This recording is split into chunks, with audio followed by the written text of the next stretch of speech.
20 سال پہلے جب میں نے سعودی عرب جانے کا فیصلہ کیا تھا تب میرے دل میں صرف ایک ہی خواہش تھی، اپنے بچوں کے بہتر مستقبل کے لیے دن رات محنت کرنی ہے تاکہ انہیں کسی چیز کی کمی نہ ہو۔ میں نے پیچھے مڑ کر نہیں دیکھا، نہ اپنے آرام کی پرواہ کی نہ ہی اپنی خوشیوں کی۔ ہر مہینے لاکھوں روپے اپنی بیوی کو بھیجتا رہا، بس یہی سوچ کر کہ وہ سب سنبھال رکھے گی تاکہ آنے والے دنوں میں ہم سب کو کوئی تکلیف نہ ہو۔ میں نے کبھی اس سے سوال نہ کیا، نہ یہ پوچھا کہ وہ پیسے کہاں خرچ کر رہی ہے، نہ ہی یہ جاننے کی کوشش کی کہ وہ کس حال میں ہے۔ بس ایک یقین تھا کہ وہ میری امانت کا حق ادا کر رہی ہوگی۔ ایک دن اچانک میں اپنے کام سے واپس لوٹا تھا اور سو رہا تھا کہ فون کی گھنٹی بجی۔ میں نے فون اٹھایا تو وہ میرے بڑے بھائی کا فون تھا۔ حال احوال پوچھنے کے بعد وہ مجھ سے کہنے لگا کہ تمہاری بیوی رابعہ، جسے تم لاکھوں روپے بھیجتے ہو، وہ تمہارے پیسوں کو ضائع کر رہی ہے۔ تم نے مجھ پر یقین تو نہیں کیا، اگر کر لیتے تو آج تمہارا کتنا پیسہ جمع ہو چکا ہوتا۔ میرے دل میں تھوڑا سا شک ہوا۔ میں نے کہا کہ رابعہ ایسا نہیں کر سکتی، آپ تو اسے جانتے ہیں، پھر آپ ایسا کیوں کر رہے ہیں؟ تو وہ کہنے لگا کہ وہ اب بدل چکی ہے۔ اگر تمہیں یقین نہیں تو تم بڑی آپا کو فون کر کے پوچھ لو۔ میں نے کہا کہ ٹھیک ہے بھائی۔ جیسے ہی بھائی نے فون کاٹا، میں نے بڑی آپا کو فون کیا اور ان سے دریافت کیا کہ جو پیسے میں بھیجتا ہوں وہ کہاں ہیں۔ تو انہوں نے بھی یہی کہا کہ رابعہ نے وہ سارے پیسے فضول خرچی میں اڑا دیے ہیں۔ میں بے حد پریشان ہوا۔ میں نے رابعہ کو فون کیا اور اس کی کوئی بات نہ سنتے ہوئے بس اسے یہ کہا کہ اب میرے تمام پیسے بھائی کے اکاؤنٹ میں آیا کریں گے اور تم نے انہی سے صرف اور صرف جیب خرچ لیا کرنا ہے، باقی بھائی تمام پیسے کاروبار میں لگائیں گے اور انہیں آگے بڑھائیں گے۔ اس کے بعد میں نے اپنے تمام پیسے بھائی کے اکاؤنٹ میں بھیجنا شروع کر دیے۔ میرے دل میں رابعہ کے لیے جو تھوڑی بہت نفرت تھی وہ اب پوری طرح اپنی جگہ بنا چکی تھی، کیونکہ وہ دن رات میرے بھیجے ہوئے پیسے اپنی عیاشی میں اڑاتی رہی۔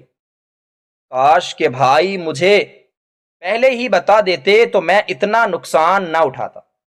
میرے دل میں ایک ایسی بدگمانی پیدا ہو چکی تھی کہ میں نے بھائیوں سے محبت بڑھا لی اور رابعہ سے دوری اختیار کر لی۔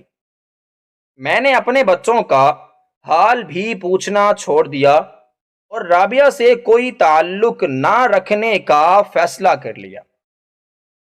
بھائی سے جب بھی بات ہوتی وہ بڑے فخر سے کہتے کہ تمہارا یہ کاروبار ہو رہا ہے، تمہارا وہ کاروبار ہو رہا ہے۔ میں نے ان پر اندھا اعتماد کر لیا تھا اور ہر مہینے اپنی محنت کی کمائی ان کے اکاؤنٹ میں منتقل کر دیتا۔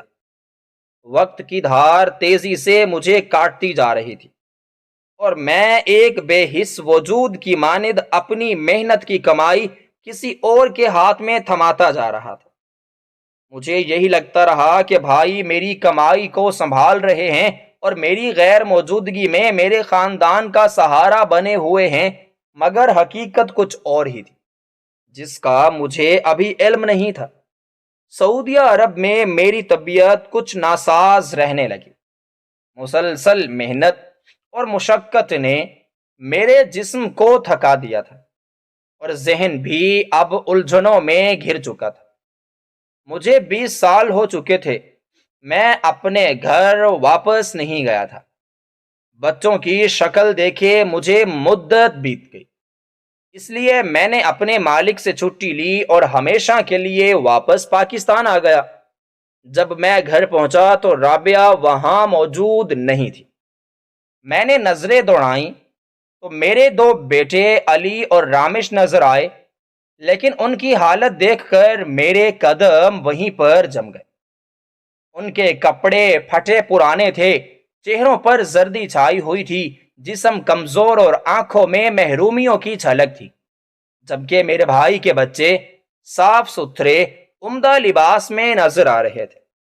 ان کے ہاتھ میں مہنگے کھلونے تھے اور ان کے کھانے پینے کا بہت اچھا انتظام تھا۔ میرے دل میں جیسے خنجر اتر گیا۔ میں نے بڑی بھابھی سے پوچھا کہ رابعہ کہاں ہے، تو وہ طنزیہ انداز میں ہنسنے لگے اور کہنے لگے کہ وہ روز اسی وقت کہیں نکل جاتی ہے، جانے کہاں جاتی ہے اور کیوں جاتی ہے یہ کوئی نہیں جانتا۔ پھر وہ رابعہ کے خلاف زہر اگلنے لگی، اسے بہت برا کہنے لگیں کہ وہ ایک عیاش عورت ہے جو تمہارے پیسوں کو برباد کرتی رہی ہے۔ میرے تن بدن میں آگ لگ گئی، میں غصے سے کانپنے لگا، کچھ بھی سمجھے بغیر رابعہ کا انتظار کرنے لگا۔ میرے ذہن میں بس یہی الفاظ تھے جو گونج رہے تھے کہ وہ عیاش ہے، اس نے میری محنت کو برباد کیا ہے، میرے بچوں کو اس حال میں پہنچایا ہے۔ میں اپنے ہی خیالات میں جلتا رہا، اور پھر شام کے وقت دروازہ کھلا اور رابعہ گھر میں داخل ہوئی۔ اس نے مجھے دیکھا تو خوشی سے اس کی آنکھوں میں آنسو آ گئے۔ اس نے میری طرف قدم بڑھائے کہ برسوں بعد مجھے سینے سے لگا لے، مگر جیسے ہی وہ میرے قریب آئی، میں نے ایک لمحہ ضائع کیے بغیر اس کے چہرے پر ایک زوردار تھپڑ مار دیا اور اسے برا بھلا کہنے لگا کہ تم نے میری ساری جائیداد تباہ و برباد کر دی ہے، اب میں بیمار ہو گیا ہوں تو میں کہاں سے اپنا علاج کرواؤں گا؟ تم نے تو فضول خرچی کر کے کچھ بھی نہیں بچایا، اور دیکھو بچوں کا کیا حال ہے، نہ ان کے کپڑے ڈھنگ کے ہیں، نہ کھانے کے لیے کچھ ہے، اور تم خود دیکھو تم کہاں گھومتی پھرتی رہی ہو۔ اگر تم سے صبر نہیں ہوتا تو تم مجھے بتا دیتی، میرا نہیں، اپنا نہیں، لیکن بچوں کا تو کچھ خیال کیا ہوتا تم نے، انہیں کس حال میں پہنچا دیا۔ رابعہ زاروں قطار رونے لگی، اس کی آنکھوں میں بے بسی تھی، وہ مجھ سے کچھ کہنے کی کوشش کر رہی تھی، مگر میں نے اسے سننے سے انکار کر دیا۔ تبھی اس نے میرا ہاتھ پکڑا اور مجھے زبردستی کمرے کی طرف لے جانے لگی۔ میں غصے میں تھا، لیکن اس کے اصرار پر اس کے ساتھ چل دیا۔ جیسے ہی میں کمرے میں داخل ہوا، سامنے جو منظر دیکھا وہ دیکھ کر میرے تو ہوش ہی اڑ گئے۔ میری آنکھیں حیرت سے پھٹی کی پھٹی رہ گئیں، میرا سر چکرا گیا اور میں ایک قدم پیچھے ہٹ گیا۔ میرا نام اکمل ہے اور میں سوات کا رہائشی تھا۔ ہم 6 بہن بھائی تھے اور میں تیسرے نمبر پر تھا۔ والدین کے انتقال کے بعد ہمارے بڑے بھائی اور بڑی بہن نے ہی ہمیں پالا تھا۔ وہ ہمارے لیے ماں باپ کی جگہ تھے، ہماری ہر خواہش پوری کرنے کی کوشش کرتے۔ ہم نے بھی انہیں کبھی اپنے والدین سے کم نہیں سمجھا تھا۔ وقت گزرتا رہا، میں نے میٹرک میں ٹاپ کیا تو میرے بڑے بھائی نے میرا کالج میں داخلہ کروا دیا۔ کالج میں بھی میری کارکردگی بہترین رہی، میرے مارکس ہمیشہ اعلیٰ آتے، جس کی بدولت میں نے یونیورسٹی میں داخلہ لے لیا اور انجینئرنگ کرنے لگا۔ یونیورسٹی کی زندگی میرے لیے نئی تھی، جہاں نئے خواب تھے، نئی امیدیں تھیں اور نئے تعلقات بھی وہیں۔ میں نے پہلی بار کسی لڑکی کے لیے اپنے دل میں کچھ محسوس کیا، وہ رابعہ تھی جو میرے ساتھ انجینئرنگ کر رہی تھی۔ اس کی سادگی اور معصومیت نے مجھے بے حد متاثر کیا۔ وقت کے ساتھ ساتھ میں اس کے قریب ہوتا گیا اور میرے دل میں اس کے لیے جذبات پیدا ہونے لگے۔ رابعہ کی سادگی اور معصومیت میرے دل کو بھا گئی تھی۔ وہ خاموش طبیعت اور نرمی سے بات کرنے والی لڑکی تھی۔ اس کی آنکھوں میں ایک عجیب سی کشش تھی۔ میں اکثر لیکچرز کے دوران یا یونیورسٹی کی کینٹین میں اسے دیکھا کرتا، اور آہستہ آہستہ مجھے احساس ہونے لگا کہ یہ کشش یک طرفہ نہیں ہے۔ وہ بھی کبھی کبھار نظر بچا کر میری طرف دیکھتی یا مجھ سے کوئی سوال پوچھنے کے بہانے میرے قریب آ جاتی تھی۔ دن گزرتے گئے اور ہمارا تعلق مزید گہرا ہوتا گیا۔ ہم دوست بن گئے اور پھر دوستی محبت میں بدلنے لگی۔ میں نے کبھی براہ راست اس سے اپنے جذبات کا اظہار نہیں کیا تھا، لیکن میرے ہر عمل سے وہ بخوبی سمجھ چکی تھی کہ میں اسے چاہنے لگا ہوں، اور حیرت انگیز طور پر وہ بھی مجھ سے بے حد مانوس ہو چکی تھی۔ ہماری گفتگو کبھی کبھار زندگی کے خوابوں اور مستقبل کے منصوبوں تک پہنچ جاتی، اور مجھے ایسا محسوس ہوتا جیسے وہ بھی میرے ساتھ اپنی زندگی گزارنے کا خواب دیکھنے لگی ہے۔ پھر ایک دن میں نے ہمت کی اور رابعہ کو یونیورسٹی کے باغ میں ایک بینچ پر بٹھا کر اپنے دل کی بات ہی کہہ دی۔ میرا دل زوروں سے دھڑک رہا تھا۔ میں نے کہا، رابعہ، میں تمہیں پسند کرتا ہوں اور میں تمہارے ساتھ اپنی زندگی گزارنا چاہتا ہوں۔ وہ چند لمحے خاموش رہی اور پھر اس کی نظریں جھک گئیں۔ اس کی خاموشی میرے لیے ہزاروں الفاظ سے زیادہ معنی رکھتی تھی۔ چند لمحوں بعد اس نے مسکرا کر ہاں میں سر ہلا دیا۔ اس لمحے مجھے لگا جیسے میں نے دنیا کی سب سے قیمتی چیز حاصل کر لی ہو۔ اسی دن گھر آ کر میں نے اپنے بڑے بھائی اور بہن سے اپنی خواہش کا اظہار کیا اور ان سے کہا کہ میں رابعہ سے شادی کرنا چاہتا ہوں۔ میری بڑی بہن نے کہا کہ جیسے تمہاری خوشی، ہمیں کوئی اعتراض نہیں، لیکن بھائی نے کہا کہ ہم پہلے رابعہ سے ملنا چاہتے ہیں۔ اگر وہ ہمارے معیار کے مطابق ہوئی تو ہمیں کوئی اعتراض نہیں ہوگا۔ ہم اچھے خاصے کھاتے پیتے لوگ تھے۔ میرے والد نے تمام جائیداد بڑے بھائی اور آپا کے نام کروا دی تھی، اور آگے انہوں نے ہم 4 بہن بھائیوں کے نام حصے کروانے تھے۔ بڑے بھائی نے کہا کہ وہ اس رشتے کے سخت خلاف ہیں، کیونکہ ہماری برادری میں بہت زیادہ فرق ہے اور وہ لڑکی بھی ہمارے معیار کے مطابق نہیں ہے۔ یہ سب کچھ بھائی نے رابعہ سے ملنے کے بعد کہا، لیکن میں اپنی ضد پر قائم رہا اور بھائی بھی اپنی بات پر اڑے رہے۔ آخر کار میں نے رابعہ سے چھپ کر نکاح کر لیا۔ شادی کے بعد میری زندگی میں ایک نیا موڑ آ چکا تھا۔ رابعہ میری زندگی میں شریک ہو چکی تھی اور میں خوش تھا کہ جس لڑکی سے محبت کی اسی کو اپنا ہم سفر بنا لیا۔ گھر میں شروع میں تھوڑا ہنگامہ ہوا، لیکن کچھ وقت بعد سب نارمل ہو گیا۔ بڑی آپا اور بھائی نے میرے اس فیصلے کو قبول کر لیا، کم از کم اس پر مزید بحث کرنا چھوڑ دیا۔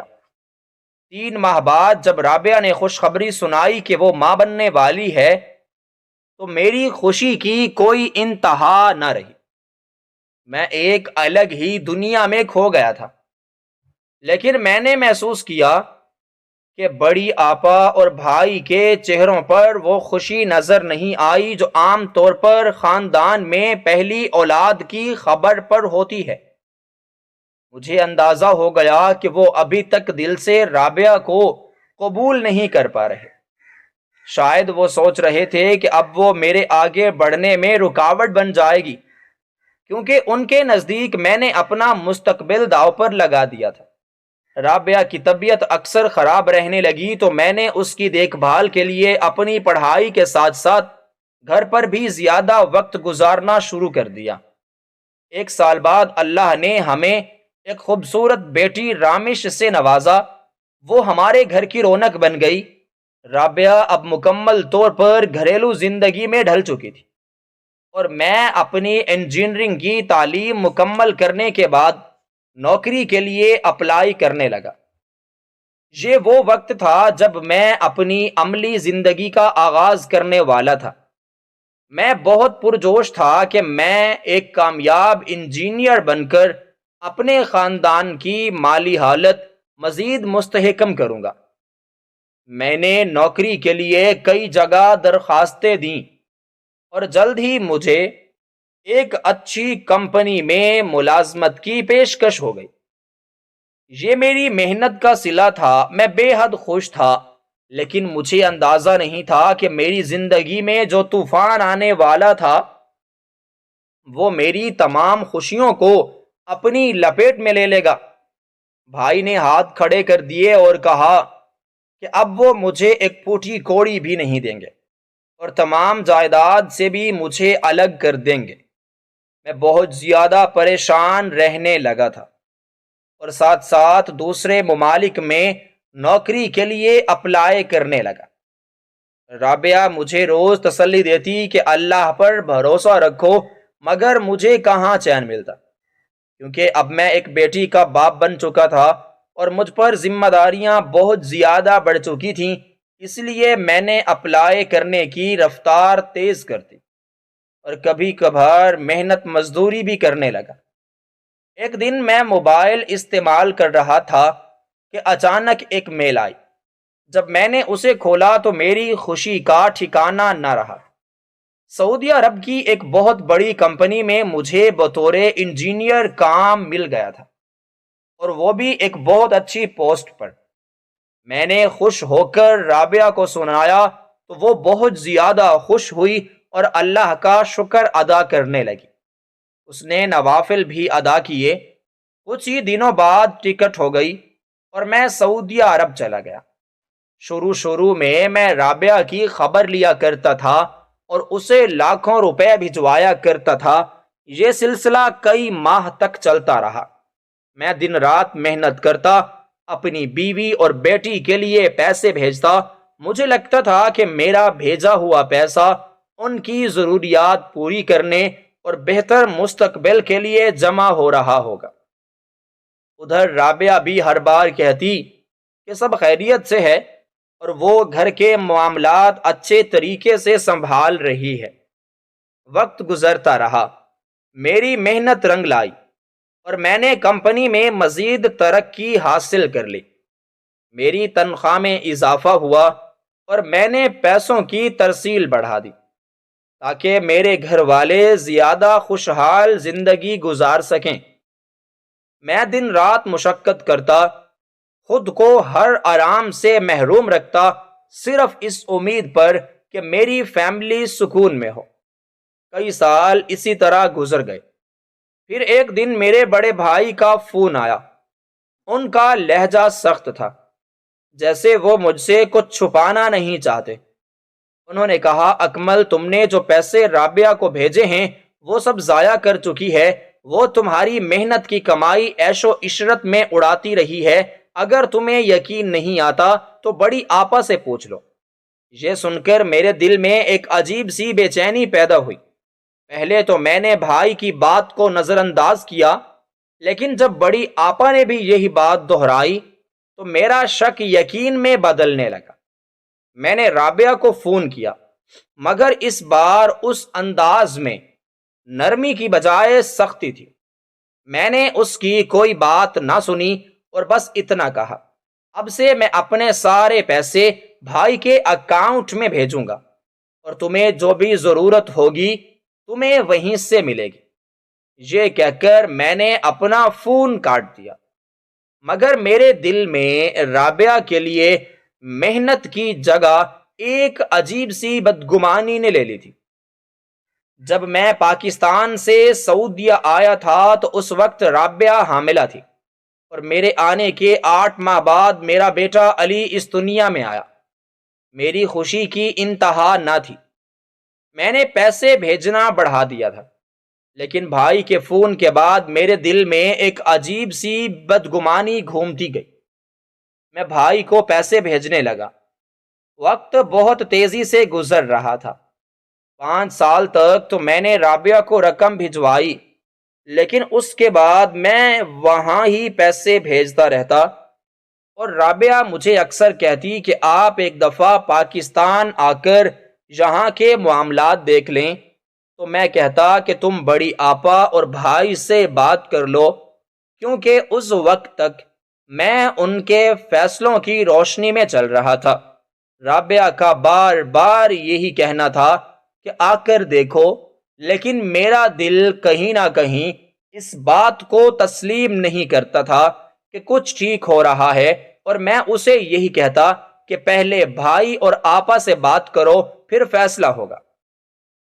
لیکن رابعہ کا دل تو کبھی خوش نہیں ہوا تھا، اور اسے ہمیشہ یہی لگتا کہ میں اس سے دور ہوں اور بس اپنا کام کرتا جا رہا ہوں۔ ایسا کرتے کرتے 20 سال گزر گئے، اور میں نے پلٹ کر رابعہ اور اپنے بچوں کی خبر تک نہ لی تھی۔ اب 20 سال بعد جب میں گھر لوٹا واپس، تو بڑی آپا اور بھائی نے میرے کان رابعہ کے خلاف مزید بھر دی۔ میں پہلے ہی اس سے بہت بدگمان تھا۔ جب گھر پہنچا تو میں نے اپنے بچوں کا حال دیکھا تو وہ نہایت خستہ حال تھے، اور ہمارے گھر کا حال بھی کچھ اجڑا اجڑا ہی تھا جو میں رابعہ کو بنا کر آیا تھا۔ میرے دل میں غصہ اور افسوس کا ایک ہجوم تھا۔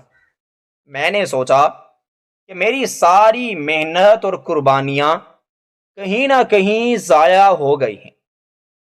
میں شدت سے رابعہ کا انتظار کرنے لگا۔ شام کو رابعہ جب گھر آئی تو اس کی عمر ڈھلی ہوئی تھی۔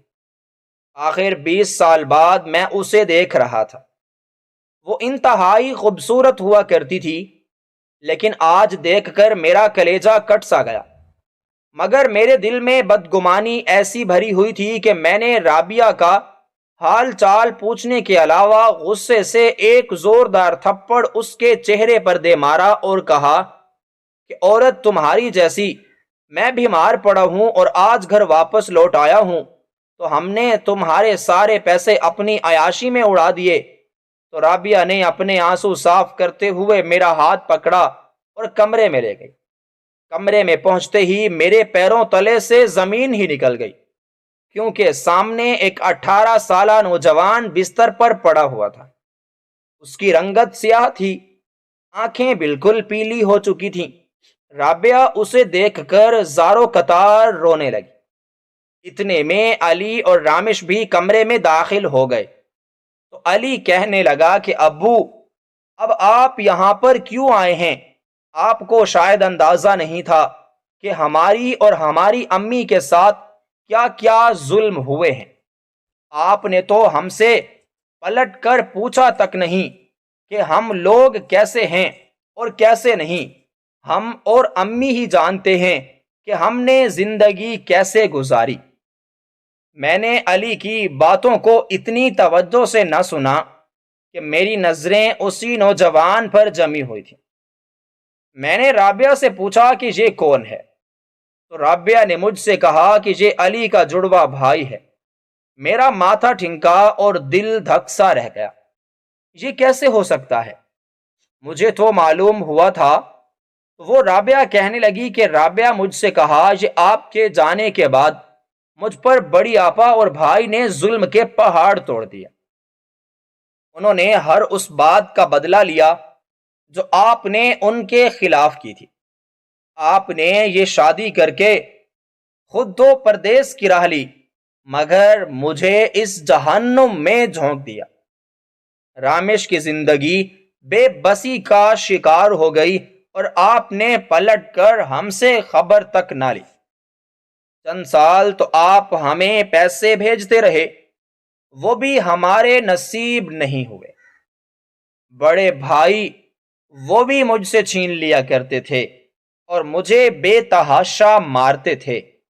تنگ آ کر میں نے نوکری شروع کر لی، ایک اسکول میں، کیونکہ میری تعلیم بھی مکمل نہیں تھی، اور شام کو ٹیوشن پڑھا کر میں اپنے بچوں کا پیٹ پالتی تھی۔ اور حرام ہے آپ کا 1 روپے بھی جو آپ نے مجھ پر خرچ کیا تھا۔ جو پیسے آپ نے مجھے بھیجے تھے وہ میرے لیے ہوا میں اڑ گئے۔ سارے پیسے بھائی اور بڑی آپا نے لے لیے تھے۔ اگر میں آپ کو کچھ بتانا چاہتی تو آپ میرے سامنے آ کر بیٹھ جاتے اور میں ڈر کے مارے کچھ کہہ بھی نہ پاتی۔ بھابھی نے بھی بہت کام کروایا اور رامش کو میٹرک کے بعد پڑھنے بھی نہیں دیا۔ جب میں حاملہ تھی تو ایک دن مجھے بہت شدید درد اٹھا اور مجھے کوئی بھی ڈاکٹر کے پاس نہ لے کر گیا۔ میں تڑپتی رہی تو پڑوسن شبانہ میری آواز سن کر آئی اور مجھے ہسپتال لے گئی۔ مجھے 2 جڑواں بچے پیدا ہوئے، ان میں سے ایک بیمار تھا۔ رابعہ نے آنسو پونچھتے ہوئے کہا کہ ڈاکٹر نے کہا تھا کہ حسن کا علاج ممکن ہے، مگر اس کے علاج پر بہت زیادہ پیسہ خرچ ہوگا۔ علی تندرست تھا مگر حسن بیمار تھا۔ آپ جو بھی پیسے بھیجتے تھے وہ سارا پیسہ اسی کے علاج پر خرچ ہو جاتا۔ جب بھائی اور بڑی آپا نے یہ دیکھا کہ سارے پیسے حسن کے علاج پر لگ رہے ہیں تو انہوں نے فوراً آپ کو فون کر دیا اور مجھے ایسی کہانیاں سنا دیں کہ آپ نے پیسے بھیجنا ہی بند کر دیے۔ پھر کاروبار کے لالچ میں آ کر آپ نے تمام پیسے اپنے بھائی کو بھیجنے شروع کر دیے اور آخر کار ہم فاقوں کی نوبت پر آ گئے۔ میں اکثر آپ کو فون کرنے کی کوشش کرتی مگر بھابھی مجھے فون کرنے نہیں دیتی اور دھمکیاں دیتی۔ میں نے ان سے کہا کہ آپ نے مجھے بتایا کیوں نہیں کہ ہمارے جڑواں بیٹے ہوئے تھے۔ اس پر رابعہ نے ٹھنڈی آہ بھری اور کہا کہ میں نے کئی بار آپ کو بتانے کی کوشش کی مگر بڑی آپا اور بھائی نے مجھے دھمکی دی تھی کہ اگر میں نے آپ کو کچھ بتایا تو وہ علی اور حسن دونوں کو مار ڈالیں گے، اس لیے میں نے آپ کو کچھ نہیں بتایا۔ جو پیسہ آپ بھیجتے تھے وہ بچوں پر ہی خرچ ہو جاتا تھا۔ آخر کار میں نے اسکول میں نوکری شروع کر دی اور اپنے بچوں کو پالنے لگی۔ رابعہ کی آواز بھر آ گئی۔ وہ مزید کہنے لگی، بھائی اور بڑی آپا نے زبردستی میرا رشتہ اپنی ہمشیرہ کے بیٹے کے ساتھ طے کر دیا، میری مرضی کے خلاف۔ میں نے احتجاج کیا مگر مجھے ڈانٹ دیا گیا۔ جب میں نے کہا کہ میں یہ فیصلہ مجھ پر کیوں تھوپا جا رہا ہے تو بھائی نے طنزیہ ہنسی کے ساتھ کہا، اکمل ہماری سنتا ہے، وہ ہماری ہی مانے گا، تم کون ہوتی ہو یہاں بولنے والی؟ مجھے سمجھ آ گئی کہ میرے پاس کوئی اختیار نہیں ہے۔ میں خاموش ہو گئی کیونکہ مجھے اپنی اولاد کی فکر تھی۔ میں چاہتی تھی کہ کسی طرح حسن کا علاج ممکن ہو اور میرے بچے اچھے مستقبل کی طرف بڑھیں، مگر میں بے بس تھی۔ آج جب آپ گھر واپس آئے تو مجھے اسکول سے لوٹنے میں دیر ہو گئی اور جیسے ہی میں دروازے پر پہنچی آپ نے مجھ پر سوال کرنے کی بجائے غصے میں منہ پر زوردار تھپڑ دے مارا۔ میں نے رابعہ کو گلے لگایا اور اپنے دونوں بچوں کو بھی ان سے وعدہ کیا کہ اب تم لوگوں کو فکر کرنے کی ضرورت نہیں ہے۔ شام کا کھانا کھانے کے بعد میں نے کہا کہ کل صبح میں بھائی سے اس بارے میں بات کروں گا۔ رات بہت ہو چکی تھی اور میں نے جانا مناسب نہیں سمجھا۔ میرے دل میں ایک عجیب سی خلش پیدا ہو گئی تھی۔ آخر کار میں نے ان پر بھروسہ کیا تھا۔ رات کو رابعہ نے مجھ سے پوچھا کہ آپ سعودی عرب سے یوں اچانک بغیر بتائے کیوں آ گئے؟ میں نے کہا کہ میں نے تم سے رابطہ کرنے کی بہت کوشش کی مگر بھائی نے ہمیشہ یہی کہہ کر ٹال دیا کہ تم گھر سے باہر رہتی ہو، زیادہ تر اسی لیے میں نے تمہیں بتا نہیں سکا، لیکن بڑی آپا اور بھائی کو اس بات کا علم تھا کہ میں واپس آ رہا ہوں۔ رابعہ نے مجھ سے وجہ پوچھی کہ اب آپ ہمیشہ کے لیے یہیں رہیں گے تو میں نے کہا کہ ہاں، کیونکہ میری ریڑھ کی ہڈی کا مسئلہ بن چکا ہے۔ میرے اوپر ایک مشینری گری تھی جس کی وجہ سے مجھے کافی حد تک چوٹ آئی اور کافی دن تک میرا وہیں پر علاج ہوتا رہا، مگر اب ڈاکٹرز نے جواب دے دیا اور میں گھر آ گیا۔ رابعہ نے کہا کہ چلو کوئی بات نہیں، اللہ مالک ہے۔ اس نے مجھے دلاسا دیا اور میں نے اس سے ہاتھ جوڑ کر معافی مانگی اور اس نے مجھے معاف بھی کر دیا۔ صبح جب میں اٹھا تو میرے اٹھنے سے پہلے ہی بھائی ہمارے گھر میں موجود تھے۔ میں نے بھائی کو دیکھا تو میرے قدموں تلے سے زمین ہی کھسک گئی، بلکہ غصے کی ایک لہر بھی دوڑ گئی۔ مگر میں نے خود پر قابو رکھا۔ میں جاننا چاہتا تھا کہ وہ کیا کہتے ہیں۔ بھائی نے بیٹھتے ہی کہا، اکمل، تمہیں تو ہمارا شکر گزار ہونا چاہیے کہ ہم نے تمہارا گھر سنبھالے رکھا۔ تم تو پلٹ کر دیکھنے تک نہیں آئے، اور اب جب آ گئے ہو تو تمہیں سب کچھ الٹا دکھائی دے رہا ہے۔ میں نے گہری سانس لی اور کہا، بھائی، مجھے صاف صاف بتائیے کہ آپ نے میرے پیسے خرچ کہاں کیے، میری غیر موجودگی میں میرے بیوی بچوں کے ساتھ کیا کیا، اور کیوں میری اجازت کے بغیر رامش کا رشتہ طے کرنے کی کوشش کی۔ بھائی نے جھینپ کر نظریں چرائیں، مگر پھر سنبھل کر کہنے لگے، اکمل، تم یہ سب چھوڑو اور کاروبار کی بات کرو۔ تمہیں اب آرام کی ضرورت ہے۔ میں تمہیں ایک اچھی جگہ پیسے لگا کر دوں گا تاکہ تمہاری زندگی آسان ہو جائے۔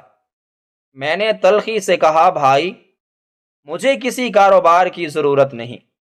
مجھے وہ 20 سال واپس چاہیے جو میری بیوی بچوں نے اذیت میں گزارے۔ بھائی کچھ کہنے ہی والے تھے کہ علی نے سخت لہجے میں کہا، چچا جان، ہم جانتے ہیں کہ آپ کی نیت کیا تھی اور کیسے آپ نے ہمیں بے یار و مددگار چھوڑ دیا تھا۔ اب مزید جھوٹ بولنے کی ضرورت نہیں ہے۔ رامش بھی بولی، آپ نے تو میری ماں کو نوکری پر جانے پر مجبور کر دیا اور ہم پر ظلم کیے۔ اب آ کر صاف بچنے کی کوشش نہ کریں۔ بھائی کے چہرے پر ایک رنگ آ کر گیا، مگر وہ چپ رہے۔ میں نے سخت لہجے میں کہا، بھائی، اب میرا اور میرے گھر والوں کا کوئی تعلق آپ کے ساتھ نہیں ہے۔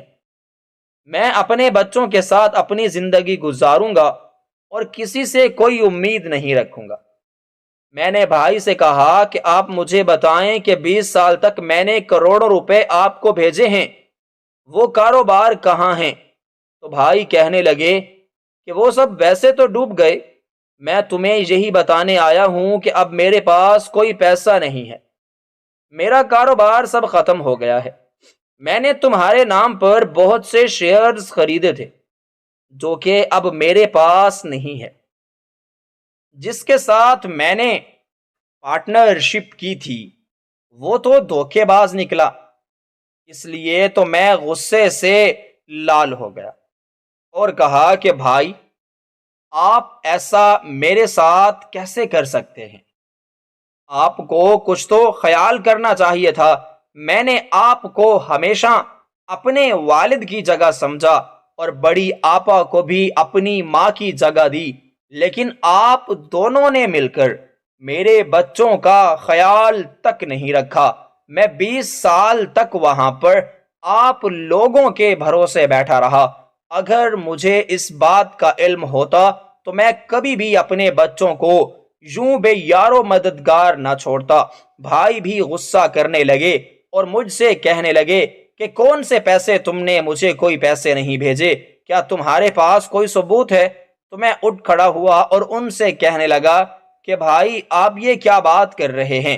میری آواز تھوڑی سی اونچی ہوئی تھی تو بھابھی اور بڑی آپا بھی میرے گھر میں داخل ہو گئیں اور مجھ سے کہنے لگی کہ تم کتنی بے مروت انسان ہو، ہم نے تمہارے بچوں کا خیال رکھا، انہیں اتنا بڑا کر دیا، اور تم ہو کہ احسان ماننے کو تیار ہی نہیں ہو۔ میں خاموش ہونے کا نام بھی نہیں لے رہا تھا۔ بڑی آپا روتے ہوئے گھر سے باہر کی طرف چلے گئے اور بھائی کچھ دیر خاموش بیٹھے رہے۔ پھر وہ غصے سے اٹھے اور بڑبڑاتے ہوئے چلے گئے۔ میں نے رابعہ اور بچوں کو دیکھا اور کہا، اب کوئی بھی تم پر ظلم بالکل نہیں کر سکے گا، میں تم لوگوں کے ساتھ ہوں، اب ہم مل کر سب کچھ سنواریں گے۔ ہم آپس میں باتیں کر رہے تھے کہ اچانک حسن کی ایک چیخ نکلی اور اس کا رنگ بالکل نیلا پڑ گیا۔ ہم نے جلدی سے ایمبولینس کو فون کیا اور اسے ہسپتال لے گئے۔ جب ڈاکٹر نے دیکھا تو انہوں نے کہا کہ حسن انتقال کر چکا ہے۔ رابعہ زاروں قطار رونے لگی اور میں پچھتاوے کی آگ میں جلنے لگا کہ میں نے اتنے سال اتنے پیسے کمائے اور اپنے بیٹے کا علاج نہ کروا سکا۔ میں نے دل میں غم و غصہ بھر لیا اور بھائی میرے تمام پیسے ہڑپ کر چکے تھے، مگر اب میں کچھ بھی نہیں کر سکتا تھا۔ میں نے انہیں اپنے وہ تمام پیسے بخش دیے اور دوبارہ رابعہ اور میں نے مل کر محنت کی اور اپنے بچوں کا پیٹ پالنے لگے۔ بے شک بیوی سے بہتر ہم سفر کوئی بھی نہیں ہوتا، اس پر ہمیشہ بھروسہ کرنا چاہیے۔